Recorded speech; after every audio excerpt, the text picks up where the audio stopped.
Hello, my name is Edwin Rutsch, and I'm the director of the Empathy Center located here in beautiful Santa Barbara, California. The center's mission is to build the empathy movement and to raise the level of empathy in society through education and community building initiatives. And my name is Anita Nowak. I teach at McGill University, and I'm the author of Purposeful Empathy, a book that invites readers to turn up the volume of empathy in their lives.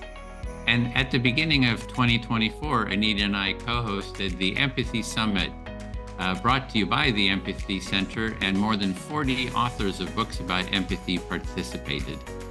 They shared what their book was about, why they were motivated to write it, and what they hope readers will take away. Thank you so much for watching, and we hope you'll buy their book. It gives me great pleasure to introduce Dr. Susan Lanzoni to this summit.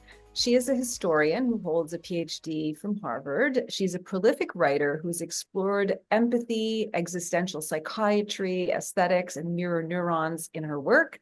She's the author of Empathy, A History. Please welcome Susan to this summit. Over to you. Thank you. I'd like to share a screen oh, here we go. So where is it? Hey, everybody.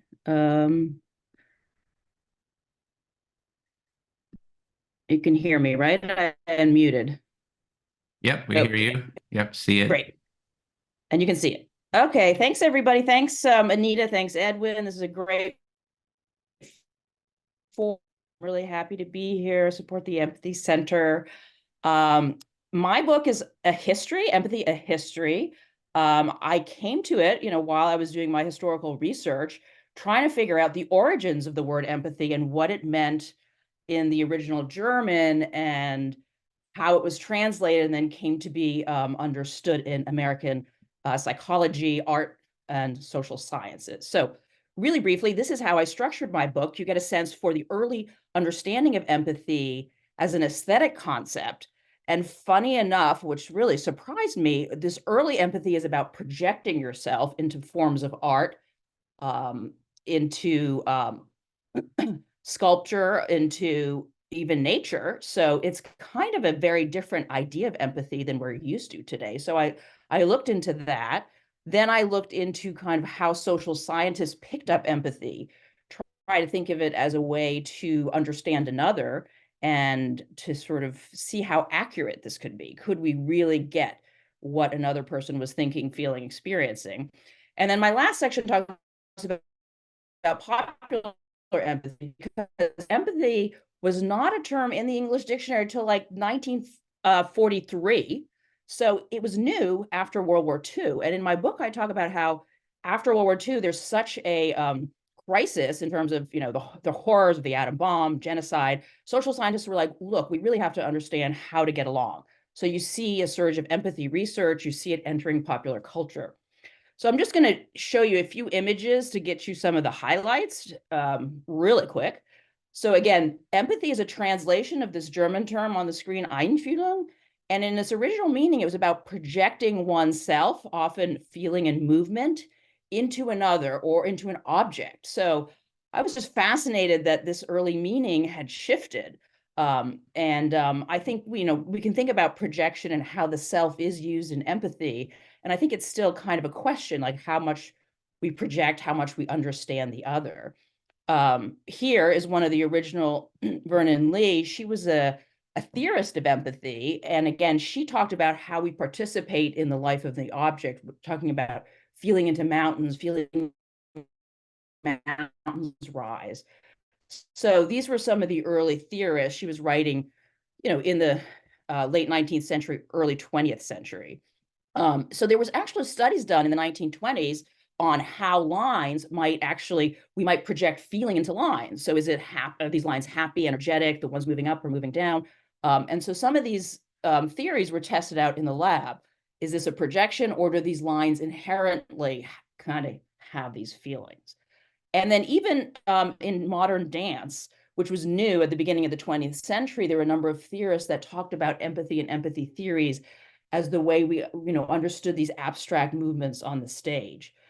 In fact, empathy was so physical and so much of the body, which again, I think is only now coming back to the concept of empathy, that you could have in this 1939 textbook this caption, empathy, and it's basically the trainer raising his leg when the pole vaulter is going over the, the pole, or not jumping over the pole.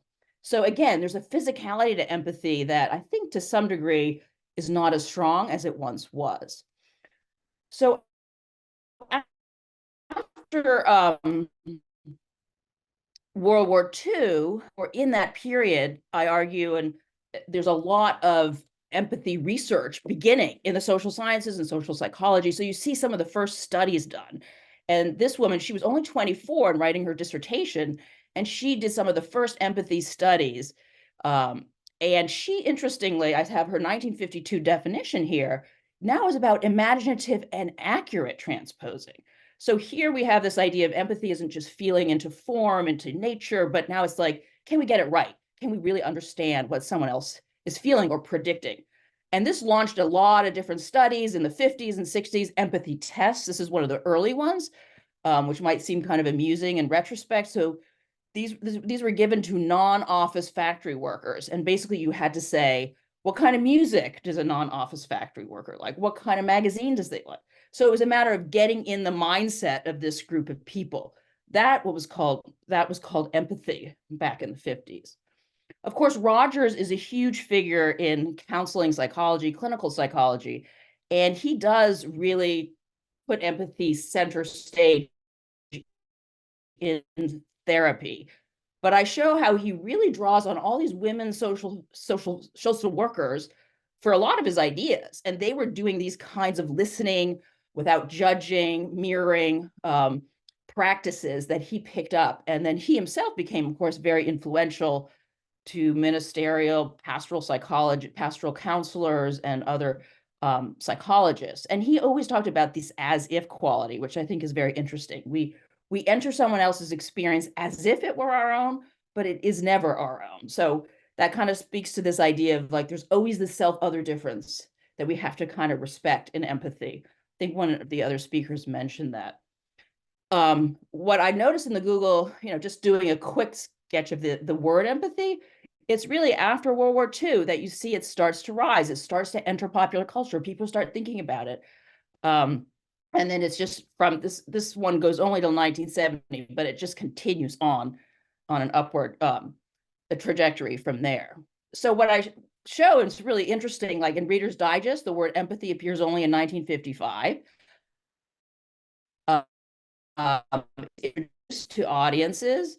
Again, this definition is about not being too emotional, like being very clear and, trying not to get overwhelmed by someone else's experience. So it's a kind of rational empathy here. Other examples is in 1950, Arthur Godfrey was a radio personality. It said he has empathy, but no one would really know in the public, or very few people, what empathy meant. So you would read the article and it would be defined, it would be highlighted, it would be asterisked and footnoted in something like Time magazine.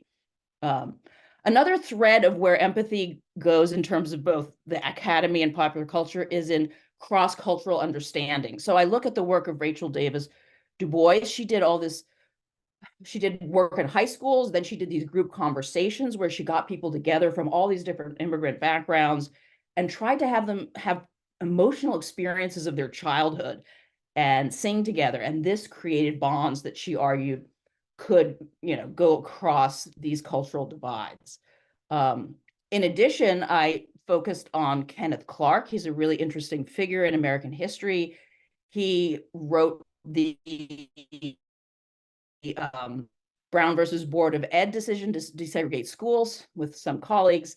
And he was a social psychologist at City College in New York and constantly talked about empathy in his public works. He wrote for the New York Times and really kind of urged white liberals to, ramp up their empathy, that empathy was critical in terms of kind of understanding what he was experiencing, what other Blacks were experiencing in American culture. So I finally moved to neuroscience, and I think this is why empathy has also kind of hit the charts, and it became huge kind of in the 90s and beyond. And I think mirror neurons really kind of gave it this push, this idea that we have the neural basis for empathy. And so there was a lot of research done, and I talk about that.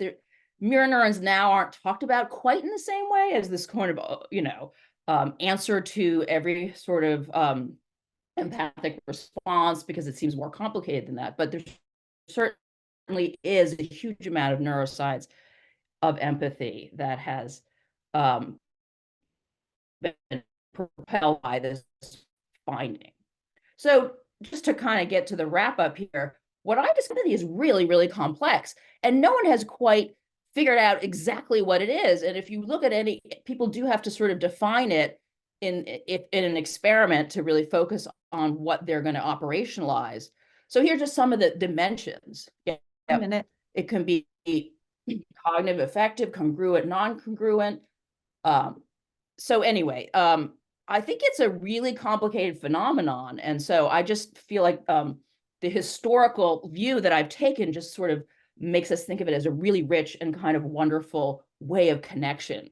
And just to kind of leave you with something is, all this historical research, what does it say for us today?